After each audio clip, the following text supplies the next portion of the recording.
Hello friends, welcome back to my channel. आज का हमारा फर्स्ट टॉपिक है डायरेक्शन, यानी कि दिशा निर्देशन।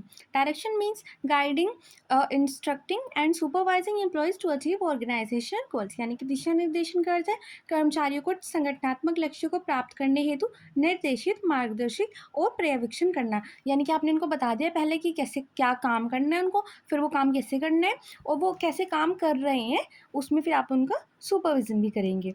इसके बाद इसकी डेफिनेशन दी है हेनरी फ्योल ने। Direction consist of instructing, guiding, inspiring and leading people to achieve organisational goals. यानी कि दिशा निर्देशन में लोगों को निर्देशित करना, मार्गदर्शन करना, प्रेरित करना और नेतृत्व करना शामिल है ताकि संगठनात्मक लक्ष्य प्राप्त हो सकें। इसके बाद इसकी कैरेक्टरिस्टिक्स आते हैं। कंटिन्यूस फंक्शन है, यानी कि निरंतर चलने वाली प्रक्रिया है। उसके बाद ह्यूमन सेंटर्ड है, यानी कि मानव केंद्रित। यहाँ पे लोगों का ध्यान रखा जाता है, उनके हिसाब से बनाया जाता है। उसके बाद गोल ओरिएंटेड, लक्ष्य उन्मुख, क्योंकि मैनेजमेंट से रिलेटेड सभी क्रियाएं हमारी लक्ष्य उन्मुख होती हैं। उसके बाद इसका महत्व, ये क्या करता है, प्रोवाइड्स डायरेक्शन टू एफर्ट्स, यानी कि प्रयासों को सही दिशा प्रदान करता है। यानी कि आपके जो एफर्ट्स है वो सही दिशा में जाए, उनका सही रिजल्ट मिले, उस पर ध्यान रखा जाता है डायरेक्शन के अंतर्गत। उसके बाद इनहेंस एफिशिएंसी, यानी कि कार्यकुशलता में बढ़ावा करता ही है। उसके बाद builds team work and discipline, क्योंकि अगर आपको पहले से ही पता होगा क्या काम कैसे करना है, सभी अपना उस हिसाब से काम करेंगे, तो उससे टीम वर्क की भावना बनेगी और डिसिप्लिन यानी कि अनुशासन को बढ़ावा मिलेगा। इसके बाद टेक्निक क्या है डायरेक्शन की, सबसे पहले आता है इसमें सुपरविजन, यानी कि it involves overseeing the work of subordinates to ensure performance meets in standards. यानी कि पर्यवेक्षण में अधीनस्थों के कार्य की निगरानी शामिल है ताकि प्रदर्शन मानकों के अनुरूप हो। यानी कि जो आपने स्टैंडर्ड सेट किया है कि आपको इतना टाइम में ये काम करना है, आप उस अकॉर्डिंग उस स्टैंडर्ड को पूरा कर पाएँ, उसमें आता है उसको अगर आप निगरानी कर रहे हैं सबकी, तो वो कहलाता है सुपरविजन। उसके बाद आती है मोटिवेशन, यानी कि आप क्या कर रहे हैं, this technique encourage employee to work enthusiastically by fulfilling their needs. यानी कि प्रेरणा तकनीक कर्मचारियों की आवश्यकताओं को पूरा कर उन्हें उत्साह पूर्वक कार्य करने के लिए प्रेरित करें। यानी कि आप उनको मोटिवेट कर रहे हैं काम करने के लिए, वही हमारा मोटिवेशन क्या है। उसके बाद आती है leadership. It guides and influences group members towards goal achievement through vision and direction. यानी कि नेतृत्व के माध्यम से समूह को लक्ष्य प्राप्ति की दिशा में मार्गदर्शन और प्रभाव प्रदान किया जाता है।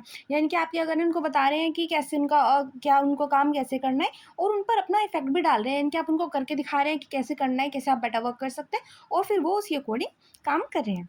उसके बाद आता है कम्युनिकेशन, यानी कि आप ये कर रहे हैं लोगों से, उनको अपने मैसेज भेज रहे हैं उनसे, और उनसे मैसेज रिसीव कर रहे हैं। यानी कि it ensures the clear flow of instruction, feedback and queries between manager and subordinates. यानी कि संचार तकनीक प्रबंधकों और अधीनस्थ हैं जो हमारे, उनके बीच क्या होते हैं, निर्देश, प्रतिक्रिया और प्रश्नों का स्पष्ट प्रभाव सुनिश्चित करती है। यानी कि आप जो उन्हें बता रहे हैं या फिर जो उनको उससे रिलेटेड क्वेश्चन पूछते हैं, उसमें बेटर आप संचार कर पाएँ। उसके बाद आते हैं coordination as an essence of management, यानी कि समन्वय प्रबंध की आत्मा। Coordination integrates groups efforts and ensures unity of action in achieving objectives। यानी कि समन्वय समूह प्रयासों को एकत्रित करता है और लक्ष्यों की प्राप्ति में क्रियाओं की एकता सुनिश्चित करता है। यानी कि बहुत सारी क्रियाएं हैं वो एक ही लक्ष्य के लिए की जा रही है, आप उन सबको बैलेंस बना रहे हैं, या फिर बहुत सारे डिपार्टमेंट है वो एक ही ऑर्गेनाइजेशन के लिए काम करें, तो आप उन सबको कोऑर्डिनेट करें, उनमें समन्वय बिठा रहे हैं। अब इसकी डेफिनेशन दी है कॉन्टेजेंट ऑर्डोनल ने। Coordination is the orderly arrangement of group effort to provide unity of action. यानी कि समन्वय समूह प्रयासों की सुव्यवस्थित व्यवस्था है जो क्रियाओं की एकता सुनिश्चित करते हैं। यानी कि जो आपकी क्रियाएं हैं, जो आपका वर्क चल रहा है, उनमें बैलेंस बना रहे, यही कोऑर्डिनेशन का काम होता है। इसके बाद इसकी कैरेक्टरिस्टिक्स आते हैं। इंटीग्रेटिव फंक्शन, यानी कि समेकन कार्य, यानी कि क्या करे, बहुत सारी एक्टिविटीज़ को जोड़ रहा है। उसके बाद कंटिन्यूस प्रोसेस से निरंतर चलता रहेगा, क्योंकि जब तक आपका ऑर्गेनाइजेशन है उसमें विभिन्न क्रियाएं होती रहेंगी, आप उनके अंदर कोऑर्डिनेशन बनाते रहेंगे। उसके बाद आता है रिस्पॉन्सिबिलिटी ऑफ ऑल मैनेजर, यानी कि जो भी हमारे प्रबंधक हैं, उन जिस भी स्तर पर है उस स्तर से नीचे की जिम्मेदारी उन सबके अधीन आएगी। फिर वो क्या करेंगे, वो अपने बैलेंस बनाते रहेंगे अपने अपने लेवल पर, और इस तरह पूरे मैनेजमेंट में बैलेंस बना रहेगा। उसके बाद इसका सिग्निफिकेंस, यानी कि महत्व क्या है, इंश्योर्स हार्मनी, यानी कि सामंजस्य सुनिश्चित करता है, यानी कि सब कुछ अच्छे से हो बिना लड़ाई झगड़े के। उसके बाद अवॉइड डुप्लीकेशन, यानी कि कार्य, यानी कि भाई वो डिपार्टमेंट भी वही काम कर रहा है, वो दूसरा डिपार्टमेंट भी उसी काम को कर रहा है, या फिर आपने एक ही काम दो एम्प्लॉयज़ को दे दिया और वो रिपीट हो रहा है, तो इससे क्या होता है, ये डुप्लीकेशन को रोकता है, क्योंकि आप बता देंगे कि ये काम आपका है और ये काम दूसरे व्यक्ति का है। उसके बाद प्रमोट्स यूनिटी ऑफ डायरेक्शन, यानी कि दिशा की एकता को बढ़ावा देता है। इसके बाद आता है कम्युनिकेशन यानी कि संचार। Communication is the process of sharing ideas, facts, opinion and feeling between individual और ग्रुप्स। यानी कि संचार क्या है? व्यक्ति और समूहों के बीच विचारों, तथ्यों, राय और भावनाओं की आदान प्रदान की प्रक्रिया है। यानी कि आप कैसे अपनी बात दूसरों को बता रहे हैं और दूसरों की बात कैसे आप समझ रहे हैं, वो ये कम्युनिकेशन कहलाता है। उसके बाद इसकी डेफिनेशन दी है जॉर्ज टेरी ने। Communication is the process of transmitting information and understanding from one person to another. यानी कि संचार वह प्रक्रिया है जिसमें एक व्यक्ति से दूसरे व्यक्ति तक जानकारी और समझ का स्थानांतरण किया जाता है। यानी कि वो आप अपनी बात उनको बता रहे हैं, उन आपके कितने थॉट्स क्या हैं, आपकी क्या राय है, और आप दूसरे की सुन रहे हैं। उसके बाद इसकी विशेषताएं आती है टू वे प्रोसेस। यानी कि आप सिर्फ अपनी बात कहे जा रहे हैं और दूसरा कुछ नहीं बोल रहा है, या फिर आप दूसरी तरफ से कोई मैसेज नहीं आ रहा है, वो आप कम्युनिकेशन नहीं कह सकते। उसके बाद कंटिन्यूस एक्टिविटी है, क्योंकि बिजनेस में चलती रहेगी, आपको कहीं से ऑर्डर रिसीव होंगे, आप कहीं पे कुछ बताएंगे, तो ये कंटिन्यूसली चलता रहेगा, यानी कि निरंतर गतिविधि। गोल ओरिएंटेड है, यानी कि लक्ष्य उन्मुख, क्योंकि आप जो भी कम्युनिकेशन करेंगे, जो भी संचार करेंगे, वो आप अपने लक्ष्य की प्राप्ति के लिए, उसको समझाने के लिए ही करेंगे। उसके बाद इसका महत्व क्या आता है? Facility, planning and coordination facilitates, यानी कि योजना और समन्वय में सहायक। यानी कि जो आपने प्लानिंग किया, कोऑर्डिनेशन किया, आप उसको कैसे अपने एम्प्लॉयज़ को समझाएंगे, उसके लिए आपको कम्युनिकेशन बड़ा अच्छा अपना बेटर बनाना होगा। उसके बाद बिल्ड्स रिलेशनशिप, यानी कि संबंध बनाता है, क्योंकि लोग अगर आपस में संचार करेंगे तो उससे उनका रिलेशनशिप बनेंगे। उसके बाद प्रमोट्स डिसीजन मेकिंग, यानी कि निर्णय लेने को प्रोत्साहित करता है। इसके बाद इसका प्रोसेस क्या है? सेंडर एनकोड्स मैसेज, यानी कि जो सेंडर है, जो प्रेषक संदेश तैयार करता है। यानी कि भेजने वाला अपना क्या करेगा? मैसेज बताएगा। उसके बाद मैसेज ट्रैवल थ्रू मीडियम, यानी कि कोई साधन होगा, अगर वो रिटर्न में बता रहे हैं या फिर आपको किसी डिवाइस के थ्रू बताया जा रहा है या फिर आपसे डायरेक्टली बात की जा रही है। उसके बाद मीडियम तय किया जाता है और उसके बाद रिसीवर डिकोड्स, यानी कि वो उसको समझने की कोशिश करेगा प्राप्तकर्ता, कि उनका मतलब क्या है उस मैसेज का, और फिर अपना फीडबैक देगा, यानी कि अपनी प्रतिक्रिया देगा कि उसने उस मैसेज का क्या अर्थ समझा है। उसके बाद इसके टाइप्स आते हैं वर्बल, यानी कि जो क्या कर रहे हैं, मौखिक, यानी कि आप फेस टू फेस कम्युनिकेशन कर रहे हैं या फिर आप ऑन कॉल कम्युनिकेशन कर सकते हैं, आप बोल कर बात कर रहे हैं। उसके बाद नॉन वर्बल, यानी कि आप बिना बोले आप क्या कर रहे हैं, अपने हाव भाव से, अपने एक्सप्रेशन से बता रहे हैं कि आपको वो चीज़ पसंद आ रही है, फिर आपका उससे रिलेटेड क्या ओपिनियन है। उसके बाद फॉर्मल, यानी कि आप क्या करें, ऑफिशियली बोल रहे हैं औपचारिक रूप से, तो वो आपका ऑफिशियल कम्युनिकेशन कहा जाएगा। और इनफॉर्मल, यानी कि अनौपचारिक, यानी कि लोग आपस में जैसे बातचीत करते हैं। इसके बाद आते हैं इसके नेटवर्क्स क्या होते हैं? चैन, इसके होते हैं, एक चैन होता है इसका, यानी कि टॉप टू बॉटम, यानी कि ऊपर से नीचे की ओर आप कम्युनिकेशन कर सकते हैं। यानी कि क्या हो रहा है, टॉप मैनेजमेंट अपने से नीचे वाले मैनेजमेंट को दे रही है, नीचे वाला मैनेजमेंट सुपरवाइजर को, वो एम्प्लॉयज़ को देने, तो ये चैन के तरह ऊपर से नीचे की ओर चलता है। उसके बाद आती है व्हील, यानी कि इसमें क्या होता है, central leader communicates with all, यानी कि जो एक टॉप मैनेजमेंट है वही सबको बताएगा, उसी के चारों तरफ कम्युनिकेशन होगा, यानी कि वो जो बता रहा है वही मैसेज दूसरे व्यक्ति तक पहुंचाया जाएगा। उसके बाद ऑल चैनल्स, यानी कि एवरीवन टॉक्स टू एवरीवन, यानी कि कोई भी स्तर का व्यक्ति किसी भी स्तर के व्यक्ति से बात कर सकता है। उसके बाद इसके बैरियर्स क्या आते हैं, क्या समस्याएं आती हैं, कठिनाइयाँ आती हैं? फिजिकल या जो फिजिकल जो हमारा बैरियर है, यानी कि जो भौतिक समस्या है, वो क्या होती है, शोर या दूरी। जैसे शोर में आप किसी की बात नहीं सुन पाएंगे, या फिर ज़्यादा दूर होगा तो आपको अपने मैसेज भेजने में थोड़ी कठिनाई हो सकती है। उसके बाद आता है सिमेंटिक, यानी कि भाषाई, यानी कि हो सकता है आप किसी बात को कुछ और मतलब हो आपकी वे में, जैसे आप बता रहे हैं, पर दूसरा कुछ और उस बात को समझ रहा हो। उसके बाद आता है साइकोलॉजिकल, यानी कि मानसिक, यानी कि हो सकता है आपने आपके समझने में या उनके समझने में इमोशंस का कुछ प्रभाव पड़े। तो उससे क्या होगा, जैसे अगर आप किसी व्यक्ति से गुस्से में बात कर रहे हैं या फिर दूसरे व्यक्ति का मूड खराब है, तो वो आपकी उस बात को सही वे में नहीं समझ पाएंगे। उसके बाद आता है ऑर्गेनाइजेशनल, यानी कि संगठनात्मक, यानी आपका जो कम्युनिकेशन सिस्टम है वो अच्छा नहीं है, तो आप लोगों की बात को सही समय पर सही वे में नहीं समझ पाएंगे।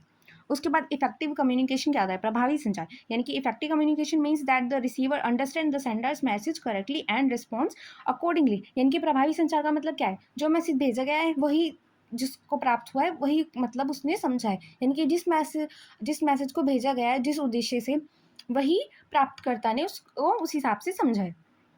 उसके बाद इसकी विशेषताएं क्या होती है? क्लैरिटी, यानी कि क्या होता है, स्पष्ट होता है, जो बात कही गई है वही समझी गई है। उसके बाद उसके कॉन्सिक्वेंसेस क्या होते हैं, यानी कि संक्षिप्तता होती है, यानी कि छोटा होता है पर पूर्ण होता है, यानी कि आपने कम शब्दों में अपनी पूरी बात कही है। उसके बाद आती है कंसिस्टेंसी, यानी कि स्थिरता होती है, यानी कि मैसेज विद मैसेज, यानी कि संदेश से मेल खाता है। उसके बाद इसका महत्व क्या होता है? इनहैंस अंडरस्टैंडिंग, अंडरस्टैंडिंग को बढ़ावा देता है, क्योंकि अगर स्पष्ट होगा तो आप उसको ईजिली समझ पाएंगे। उसके बाद इसमें क्या होता है? त्रुटियों को कम ही करता है, यानी कि त्रुटियाँ कम होती है, यानी कि अपनी अपनी बात जो है वो सही लिखी है, यानी कि उसमें कुछ एरर नहीं है, तो आप उसमें क्या करेंगे? ईजिली समझ पाएंगे। उसके बाद इंप्रूव कोऑर्डिनेशन, इसमें सहयोग को बढ़ावा मिलता है, क्योंकि अगर आपने आपका मैसेज जो जिसमें आपने भेजा है वही प्राप्तकर्ता ने समझा है, तो उससे क्या होगा? आपका जो कम्युनिकेशन होगा वो अच्छा होगा। उसके बाद आता है motivation, concept, types, importance and theories, यानी कि प्रेरणा या अभिप्रेरणा। Motivation is the internal force that stimulates a person to perform better and work towards organisation goals, यानी कि प्रेरणा या अभिप्रेरणा वह आंतरिक शक्ति है जो किसी व्यक्ति को बेहतर प्रदर्शन करने और संगठनात्मक लक्ष्यों की दिशा में कार्य करने के लिए प्रेरित करती है। यानी कि आप जो काम कर रहे हैं, आपके अपने मन से इच्छा से कर रहे हैं, वही आपकी मोटिवेशन कहलाती है कि आप दूसरों में काम करने की इच्छा कैसे जगाएं। इसके बाद इसकी डेफिनेशन दी है स्टीफन पी रॉबिन्स ने। Motivation is the willingness to exert high level of effort to reach organisational goals, यानी कि प्रेरणा संगठनात्मक लक्ष्यों को प्राप्त करने के लिए उच्च स्तर का प्रयास करने की इच्छा है, यानी कि आप अपने आप से बेटर वर्क करने की कोशिश करें, अपना बेस्ट देने की कोशिश करें, वही आपकी मोटिवेशन कहलाती है। इसके बाद इसके टाइप्स क्या होते हैं? इंट्रिंसिक यानी कि आंतरिक, यानी कि जो व्यक्ति के मन में होते हैं, जैसे कि व्यक्ति की रुचि या उद्देश्य, अगर उसको किसी इंटरेस्ट उसके इंटरेस्ट का काम दिया जाए, या फिर उसमें क्या हो, उसका कुछ पर्पस से कर रहा वो कोई व्यक्ति, तो वो उसको काफ़ी मोटिवेशन से करेगा जिसमें उसका इंटरेस्ट होगा। उसके बाद आते हैं एक्सट्रेंसिक, यानी कि बाह्य, यानी कि बेस्ड ऑन एक्सटर्नल रिवॉर्ड्स, यानी कि आपको अगर आपको पैसे मिल रहे हैं, वेतन, आपको प्रमोशन मिल रहा है, तो उससे क्या होगा? आप बेटर वर्क करेंगे, क्योंकि आपको क्या मिल रहा है? मोटिवेशन का एक सोर्स मिल गया कि हाँ भाई, अगर हमने अच्छा काम किया तो हमको कुछ रिवॉर्ड मिलेगा। उसके बाद इसके इंपॉर्टेंस क्या आते हैं? बूस्ट प्रोडक्टिविटी, यानी कि उत्पादकता को बढ़ाता है, क्योंकि क्या होगा? आपको मोटिवेशन मिलेगी तो आप ज़्यादा बेटर वर्क करेंगे, तो इससे क्या होगी? उत्पादकता बढ़ेगी। उसके बाद इनहैंस जॉब सेटिस्फैक्शन, अगर आपको रिवॉर्ड मिलेगा आपके सही काम के लिए, तो उससे क्या होगा? आपका जो कार्य के प्रति संतोष है कि अगर हम बेटर वर्क करेंगे तो हमें बेटर रिवॉर्ड्स मिलेंगे, तो उससे संतोष बढ़ेगा।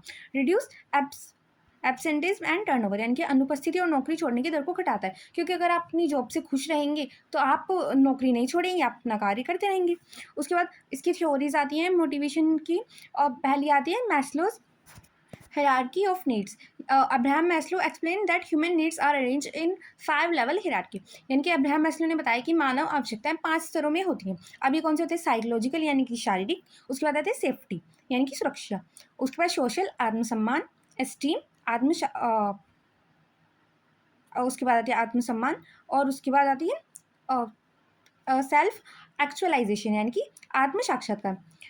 As each level of needs is fulfil, यानी कि जैसे जैसे एक आवश्यकता पूरी होगी, उसके बाद जो हमारी नई आवश्यकता है वो जागृत हो जाएगी एज अ मोटिवेटर। यानी कि सबसे पहले क्या होगा? सबसे पहले हम अपनी शारीरिक आवश्यकताओं को, साइकोलॉजिकल नीड्स को पूरा करेंगे, जैसे हमारा खाना पीना, हमारी जो ह्यूमन बेसिक नीड्स हैं। उसके बाद हमें चाहिए सेफ्टी, कि हम अपने आप को सुरक्षित रख पाएँ, जैसे अब आपका घर हो गया, या फिर कपड़े हो गए, जो भी हमारी उसके बाद आती है सेफ्टी नीड्स। उसके बाद आती है हमारी सोशल नीड्स, यानी कि सामाजिक, यानी कि हमारे आसपास का माहौल कैसा है। उसके बाद आती है हमारी एस्टीम, यानी कि हमारा आत्मसम्मान। फिर उसके बाद जब व्यक्ति के पास सब चीज़ होगी कि वो अपना अच्छे से कर रहा है, तो वो चाहेगा कि उसकी समाज में कुछ वैल्यू हो। और अगर वो अपनी आत्मसम्मान की स्टेज को भी पूरा कर लेते हैं, तो वो कहाँ पे हो जाते हैं? सेल्फ एक्चुअलाइजेशन, यानी कि आत्म साक्षात्कार पर। तो इसमें बताया गया कि अगर हमारी एक नीड पूरी हो जाती है, तो हमारी वो दूसरी नीड जो हमें चाहिए, वो एज अ मोटिवेटर, यानी कि एज अ अभिप्रेरणा के रूप में कार्य करती है। अब इसके की फैक्टर क्या है? अब की फैक्टर इसके साइकोलॉजिकल नीड्स, यानी कि शारीरिक आवश्यकताएं, सेफ्टी नीड्स, सुरक्षा आवश्यकताएं, सोशल सामाजिक आवश्यकताएं, एस्टीम एंड सेल्फ एक्चुअलाइजेशन, यानी कि सम्मान और आत्म साक्षात्कार, and growth and personal development, यानी कि विकास और व्यक्तिगत प्रगति। अब इसके बाद आता है हर्सबर्ग टू फैक्टर थ्योरी। अब इन्होंने Frederick Herzberg distinguish between two sets of factor affecting motivation, यानी कि इन्होंने क्या किया? इन्होंने दो भागों में बांट दिया, दो कारकों में जो हमें मोटिवेट करते हैं। Hygiene factor that prevents dissatisfaction, यानी कि जो दो कारक है वो होते हैं हमारे हाइजीन और मोटिवेटर्स, यानी कि हाइजीन कारक और प्रेरक कारक। तो जो हाइजीन कारक होते हैं वो क्या करते हैं? हमें असंतोष को रोकते हैं, यानी कि वो हमें अनसेटिस्फाई होने से रोकते हैं, डिससेटिस्फाई होने से। और जो हमारे मोटिवेटर्स होते हैं, यानी कि प्रेरक कारक, वो क्या करते हैं? हमारी मोटिवेशन को बढ़ाते हैं, हमारी सेटिस्फेक्शन लेवल को बढ़ाते हैं, यानी कि दैट इनकरेज हायर परफॉर्मेंस, यानी कि वो हमारे हमें प्रोत्साहित करते हैं। तो एक क्या कर रहा है? पहला फैक्टर कर रहा है कि वो हमें असंतोष होने से रोक रहा है, और दूसरा फैक्टर हमें संतोष दे रहा है। And it emphasises proving job content, responsibility and growth, यानी कि यह कार्य की गुणवत्ता और विकास पर बल देता है। अब इसके बाद इसके की फैक्टर क्या होते हैं, जो हमारे हाइजीन फैक्टर होते हैं वो क्या होते हैं, सैलरी, कंपनी पॉलिसीज, ये सब। उसके बाद जो हमारे मोटिवेटर्स होते हैं वो होते हैं ग्रोथ, रिकॉग्नाइजेशन के प्रेरक और मान्यता। उसके बाद होते हैं जॉब एनरिचमेंट यानी कि कार्य समृद्धि। उसके बाद होती है रिस्पॉन्सिबिलिटी एंड अचीवमेंट, उत्तरदायित्व और उपलब्धि। एंड एम्प्लॉय मोरल्स यानी कि कर्मचारी मनोबल। इसके बाद आती है McGregor's theory X and theory Y, यानी कि जो Douglas McGregor propose two opposing assumptions about workers, यानी कि उन्होंने क्या किया, डगलस मैकग्रेगर ने श्रमिकों के बारे में दो विपरीत धारणाएं प्रस्तुत की। अब theory x assumes worker dislikes work and needs strict control, यानी कि जो थ्योरी एक्स है वो क्या कहती है कि जो वर्कर्स होते हैं वो काम से बचते हैं और उन्हें कंट्रोल करने की, उन पर नियंत्रित करने की बहुत ज़्यादा आवश्यकता होती है। While theory Y believes workers are self motivated, यानी कि जो वाई सिद्धांत है वो कहते हैं कि जो वर्कर्स होते हैं वे आत्म प्रेरित होते हैं एंड सीक रिस्पॉन्सिबिलिटी यानी कि उत्तरदायित्व की तलाश में रहते हैं। It helps determine suitable leadership style, यानी कि यह उपयुक्त नेतृत्व शैली के चयन में सहायक होता है। यानी कि इसमें क्या हो रहा है, इन्होंने दो फैक्टर में बांट दिया। जो एक्स थ्योरी एक्स के अकॉर्डिंग है कि वर्कर्स कुछ काम नहीं करते, हमें उन्हें पूरा कंट्रोल रखना चाहिए, वो खुद से कुछ काम नहीं कर सकते, उनको अगर स्ट्रिक्टली रखेंगे हम तभी उनसे बेटर काम करवा सकते हैं। बट जो थ्योरी वाई है वो बिलीव करती है कि जो वर्कर्स हैं उनमें खुद से अपने काम के प्रति उत्तरदायित्व की, रिस्पॉन्सिबिलिटी की भावना होती है और वो खुद से अपना बेटर वर्क करना चाहते हैं। हमें मतलब उन्हें इतना स्ट्रिक्टली कंट्रोल नहीं करना चाहिए। अब उसकी की फैक्टर्स भी इसी अकॉर्डिंग है। उसके बाद आती है William Ouchi emphasise long term employment, collective decision making and trust, यानी कि इन्होंने थ्योरी जेड दी है। इनके अकॉर्डिंग विलियम अकॉर्डिंग ने दीर्घकालीन रोजगार, सामूहिक निर्णय और विश्वास पर बल दिया। Inspired by Japanese management, this theory blends American and Japanese practice to create employee loyalty, job stability and strong culture, यानी कि ये जापानी और अमेरिकन प्रबंध का संयोजन है। यानी कि इसमें जापानीज टेक्नोलॉजी को भी लिया है, मैनेजमेंट को, एंड अमेरिकन को भी, जो कर्मचारी निष्ठा, स्थायित्व और सशक्त संस्कृति को बढ़ावा देता है। यानी कि इसमें क्या होता है, इसमें हम कहते हैं कि अगर हम व्यक्ति को उसकी जॉब स्टेबिलिटी देंगे कि अगर आपकी जॉब जो है वो फिक्स है तो वो अपने आप से ही बेटर वर्क करेगा, क्योंकि उसको ये कि वो यहीं पे काम करना है तो उसके लिए वो क्या करेगा, अपना उसी इन्वायरमेंट के अकॉर्डिंग बेटर काम करने की कोशिश करेगा और वो अपनी जॉब के प्रति लॉयल होगा, क्योंकि इसको पता है कि इसकी जॉब स्टेबल है और वो यहीं पे काम करने वाला है। यही इस थ्योरी में है। तो जो ये overall theory X and Y को ही बेटर वर्जन में कन्वर्ट किया गया, उनके एज अ कॉम्बिनेशन। एक्स के अकॉर्डिंग माना जाता है कि एम्प्लॉय कुछ काम नहीं करता, उनको स्ट्रिक्ट कंट्रोल चाहिए। वाई के अकॉर्डिंग कि वो खुद से काम करते हैं। पर जेड के अकॉर्डिंग वो बताते हैं कि अगर आप उसको अपनी जॉब स्टेबिलिटी दे रहे हैं कि आपकी जो जॉब है वो फिक्स है, आप यहीं पे काम करेंगे, तो वो क्या करेगा, अपनी कंपनी के प्रति, अपनी जॉब के प्रति लॉयल रहेगा और अपने को उस संस्कृति के अकॉर्डिंग ढालने की कोशिश करेगा जो भी वहाँ पे इन्वायरमेंट है। अब इसके बाद क्या होती है लॉन्ग टर्म एम्प्लॉयमेंट, यानी कि आप उसको दीर्घ रोजगार दे रहे हैं। म्यूचुअल ट्रस्ट, क्योंकि आप आपने उसकी जॉब फिक्स की है तो वहाँ पे क्या होगा, आत्मविश्वास बनेगा उसका आपके प्रति। उसके बाद कलेक्टिव डिसीजन मेकिंग, सामूहिक निर्णय लेना, यानी कि आप जो भी डिसीजन लेंगे वो एज अ एम्प्लॉय भी आप उनसे कभी ओपिनियन ले रहे हैं। स्ट्रॉन्ग ऑर्गेनाइजेशन कल्चर, यानी कि मजबूत संगठनात्मक संस्कृति को बढ़ावा देता है। एंड पार्टिसिपेटिव मैनेजमेंट, यानी कि सहभागी प्रबंधन को भी ये बढ़ावा देता है। उसके बाद आते हैं फाइनेंशियल इंसेंटिव्स। क्या होते हैं फाइनेंशियल इंसेंटिव्स, होते हैं हमारे salary, bonus, commission, profit sharing, यानी कि क्या हो रहा है, यहाँ पे आपको पैसे मिल रहे हैं as a motivator, as a incentive. तो ये सब हमारे क्या हो रहे हैं, फाइनेंशियल हो रहे हैं। और नॉन फाइनेंशियल में क्या हो रहा है, आपको कुछ भी फाइनेंशियली नहीं मिला है, आपको रिकॉग्नाइजेशन, इनकी मान्यता मिल रही है, वैल्यू इसमें भी आपकी बढ़ रही है, आपको ये भी मोटिवेट कर रहे हैं, पर यहाँ पे आपको कुछ भी फाइनेंशियली नहीं मिल रहा है। यहाँ पे आपको मिल रहा है recognization, job security, participation and career growth, यानी कि मान्यता मिल रही है, नौकरी की सुरक्षा मिल रही है, भागीदारी मिल रही है, आपको ओपिनियन में मैटर किया जा रहा है, जो भी डिसीजन ले रहा है आपसे आपका ओपिनियन लिया जा रहा है और आपके क्या हो रही है, करियर का विकास हो रहा है। तो यही हमारे financial incentive and non financial incentive में डिफरेंस है। उसके बाद आती है लीडरशिप, यानी कि नेतृत्व। Leadership is the ability to influence, guide and inspire others towards achieving common goals, यानी कि नेतृत्व दूसरे को प्रभावित करने, मार्गदर्शन देने और सामान्य लक्ष्य की प्राप्त के लिए प्रेरित करने की क्षमता, यानी कि आप क्या कर रहे हैं, दूसरे पर आपका क्या इफेक्ट जा रहा है और आप उसको कैसे गाइड कर पा रहे हैं, वही लीडरशिप के अंतर्गत आता है। अब इसके बाद इसकी डेफिनेशन दी है कंटोजा ओडोनल ने, leadership is the art of or process of influencing people so that they strive willingly towards group objectives, यानी कि नेतृत्व वह कला या प्रतिक्रिया है जिसमें लोगों को इस प्रकार प्रभावित किया जाता है कि वे समूह के उद्देश्य की ओर स्वेच्छा से प्रयास करें, यानी कि आप उनके आगे एक आइडियल अपना इमेज सेट कर रहे हैं कि वे खुद आप उस ग्रुप के प्रति उद्देश्य को पूरा करने की पूरी कोशिश करेंगे। इसके बाद इसकी विशेषताएँ आती है, कैरेक्टरिस्टिक, इन्फ्लुएंशियल प्रोसेस यानी कि प्रभावी प्रक्रिया, यानी कि आप उनको प्रभावित कर रहे हैं अपने एक्शंस से। उसके बाद आते हैं गोल ओरिएंटेड, यानी कि लीडरशिप का भी काम क्या होता है, लक्ष्य उन्मुख होता है। उसके बाद इंटरपर्सनल, यानी कि पारस्परिक, related to human behaviour and communication, यह मानवीय व्यवहार और समाज से जुड़ा होता है, क्योंकि जैसा आप देख रहे हैं, जैसा आप समझ रहे हैं, आप उस अकॉर्डिंग मोटिवेट हो रहे हैं अपने लीडर को देख के, आपका उन पर वैसे ही प्रभाव पड़ रहा है। उसके बाद कंटिन्यूस, यानी कि सतत प्रक्रिया, यानी कि नहीं कि आपने एक बार उनको अपना नेतृत्व किया है उनका, उसके बाद आप कुछ नहीं करेंगे, आपको उन्हें जब तक फंक्शन आपका ऑर्गेनाइजेशन चलता रहेगा, आपको उन्हें लीडरशिप की जरूरत पड़ती रहेगी। उसके बाद आता है सिचुएशनल, यानी कि स्थिति परक, यानी कि आपका जो स्टाइल है लीडरशिप का, वो आपको एज सिचुएशंस के अकॉर्डिंग चेंज करना पड़ सकता है। उसके बाद इसके महत्व क्या होते हैं, guides the organisation to success, यानी कि संगठन को सफलता की दिशा में ले जाता है, क्योंकि आप क्या कर रहे हैं, उद्देश्य की प्राप्ति के लिए काम कर रहे हैं, तो आप उनको उसी अकॉर्डिंग उनका नेतृत्व करेंगे। बूस्ट मोरल एंड मोटिवेशन, यानी कि मनोबल और प्रेरणा को बढ़ावा देता है, क्योंकि अगर आप उनके आगे अच्छे गोल सेट करेंगे अपने एम्प्लॉयज़ के आगे, तो वो भी खुद से बेटर वर्क करने की कोशिश करेंगे। फैसिलिटेट्स चेंज एंड इनोवेशन, यानी कि परिवर्तन और नवाचार को संभव बनाता है, क्योंकि वो देखेंगे अगर सिचुएशन के अकॉर्डिंग उनका लीडर चेंज हो रहा है, तो वो खुद भी उस चेंज को एक्सेप्ट करने की कोशिश करेंगे। इंश्योर्स बेटर कोऑर्डिनेशन, के बेहतर समन्वय सुनिश्चित करते हैं, क्योंकि यहाँ पे एक तरह से आप उनसे पर्सनली भी बात कर सकते हैं। एंड बिल्ड्स टीम स्पिरिट, यानी कि टीम भावना को निर्माण करता है, क्योंकि एक लीडर होगा, पूरी टीम उसके अकॉर्डिंग, उनके ही अकॉर्डिंग कार्य करेगी। अब लीडरशिप के स्टाइल्स क्या होते हैं, सबसे पहले आता है ऑटोक्रेटिक लीडरशिप, यानी कि निरंकुश नेतृत्व। In this style all decision making powers is centralise with the leader, यानी कि इस शैली में सभी निर्णय लेने की शक्ति नेता के पास केंद्रित होती है, यानी कि जो भी डिसीजंस हैं वो हमारे जो लीडर हैं वही लेंगे। सबऑर्डिनेट्स हैव लिटिल और नो रोल इन डिसीजंस, यानी कि अधीनस्थों की भूमिका ये तो बहुत थोड़ी होगी या फिर बिल्कुल ना के बराबर होगी।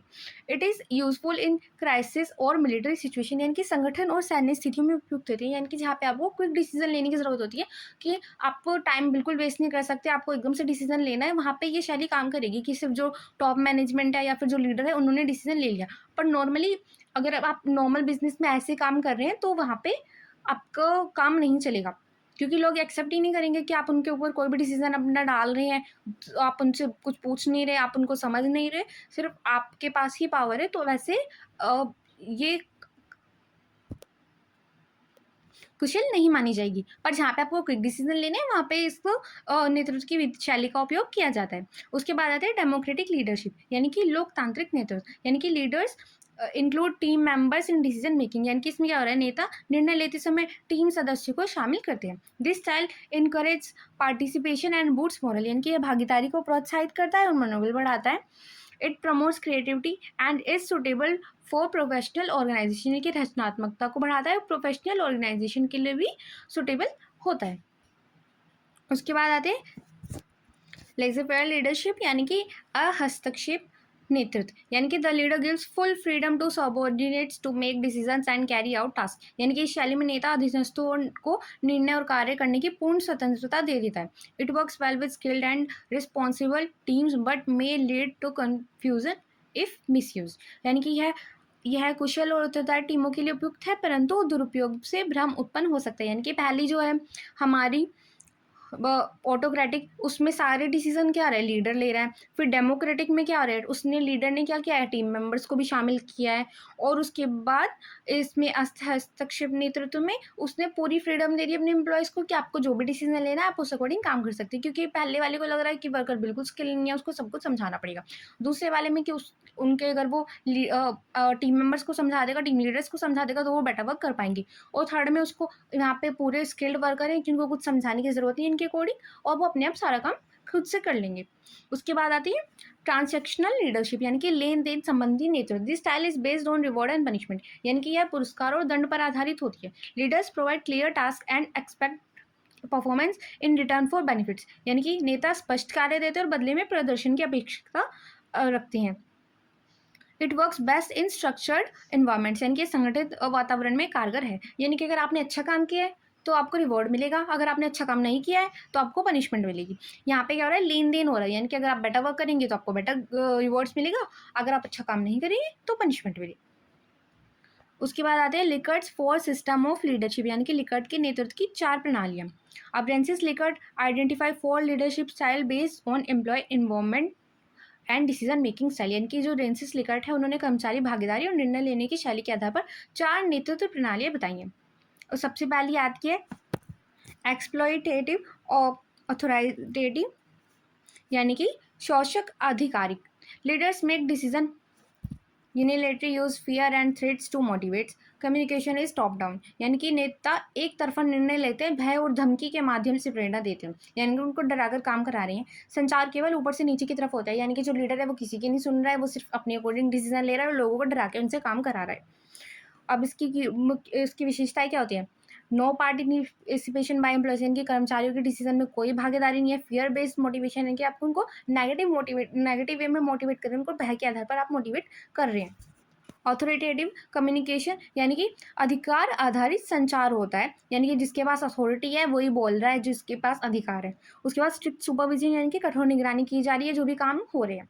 उसके बाद आते हैं बेनिवोलेंट अथॉरिटेटिव, यानी कि परोपकारिक अधिकारी। इसमें क्या है? Leaders make decision with some concern for employee reward or use and but communication is still mostly top down, इनकी नेता निर्णय लेते हैं लेकिन कुछ हद तक कर्मचारियों की चिंता करते हैं, इनकी थोड़ा बहुत आप उनके बारे में भी पूछ रहे हैं, अपने कर्मचारियों के बारे में भी सोच रहे हैं। पुरस्कार का उपयोग किया जाता है, इनकी बेटा वर्क के लिए गिफ्ट तो है, लेकिन अभी भी यहाँ पे क्या हो रहा है, जो कम्युनिकेशन है, जो भी मैसेज आ रहे हैं वो सिर्फ टॉप मैनेजमेंट से आ रहे हैं। इनके आप अभी भी फिर भी जो नीचे वाले लेवल के लोग हैं वो अभी भी फिर भी कुछ बोल नहीं सकते, कुछ कंप्लेन नहीं कर सकते। अब इसकी विशेषता क्या होती है? लिमिटेड पार्टिसिपेशन, यानी कि थोड़ी बहुत भागीदारी यहाँ पे एम्प्लॉयज़ की दी जा रही है। रिवॉर्ड एंड सम मोटिवेशन की पुरस्कार भी दिया जा रहा है, प्रेरणा भी दी जा रही है। टॉप डाउन कम्युनिकेशन की संचार फिर भी ऊपर से नीचे की तरफ ही है केवल। एंड सम एम्प्लॉय ट्रस्ट, यानी कि आपको थोड़ा बहुत रिवॉर्ड मिल रहा है तो उस अकॉर्डिंग यहाँ पे कर्मचारियों को थोड़ा विश्वास कंपनी के ऊपर रहता है। उसके बाद आता है कंसल्टेटिव, यानी कि परामर्शदात्री, यानी कि leader seek input from employ before making decision, यानी कि यहाँ पे निर्णय लेने से पहले जो नेता है वो कर्मचारी से सुझाव लेते हैं। कम्युनिकेशन इज टू वे, यानी कि दोनों तरफा संचार हो रहा है। एंड मोटिवेशन इज हायर, यानी कि पहले वाली दोनों से जहाँ पे ज़्यादा मोटिवेशन मिल रही है, यहाँ पे ज़्यादा उनको भी प्रेरणा मिलती है। अब इसकी विशेषताएं क्या होती है? एम्प्लॉय इन्वॉल्वमेंट, यहाँ पे कर्मचारियों की भागीदारी शुरू हो जाती है in a proper way. Two way communication है, यानी कि दोनों तरफ संचार है, यानी कि आप अपने मैसेज भी टॉप लेवल पर भेज सकते हैं। म्यूचुअल ट्रस्ट, यानी कि आपस में दोनों तरफ विश्वास है। और उसके बाद एनकरेजमेंट एंड फीडबैक, यानी कि प्रोत्साहन और प्रतिक्रिया भी दी जा रही है। उसके बाद आता है पार्टिसिपेटिव, यानी कि सहभागी। डिसीजन मेकिंग इज शेयर्ड, यानी कि निर्णय लेने में भागीदारी होती है, एम्प्लॉय की भी मैनेजमेंट की भी। Employees are deeply involve in setting goals and evaluating performance, यानी कि जो कर्मचारी हैं वो लक्ष्य को निर्धारित और मूल्यांकन में गहराई से शामिल होते हैं। Trust and communication are strong, यहाँ पे विश्वास और संचार दोनों ही मजबूत होते हैं। अब इसकी विशेषताएं क्या होती है? यहाँ पे कर्मचारियों की पूरी भागीदारी है, full participation.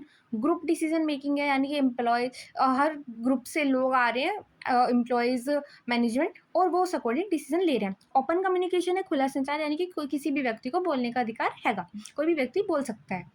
High trust and motivation, यानी कि यहाँ पे उच्च विश्वास और प्रेरणा है। तो पहले वाले में क्या हो रहा है?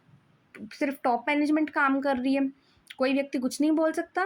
फिर उसके बाद आती है बेनेवोलेंट, यानी कि थोड़ा बहुत बोलने का अधिकार दिया जाता है, थोड़ी बहुत मोटिवेशन दी जाती है। पहले वाले में डरा के काम हो रहा है। थर्ड वो वाले में हमें यहाँ पे उनकी भी एम्प्लॉयज़ की भी इन्वॉल्वमेंट है कि डिसीजन लेने में, एंड मैनेजमेंट की भी। और यहाँ पे प्रॉपर एम्प्लॉय एंड मैनेजमेंट का एक बैलेंस बनाया हुआ है, डिसीजन मेकिंग शेयर हो गई, यानी कि सबकी ही भागीदारी है। आई होप आपको अब ये कॉन्सेप्ट क्लियर हो गया हो। Thank you for watching.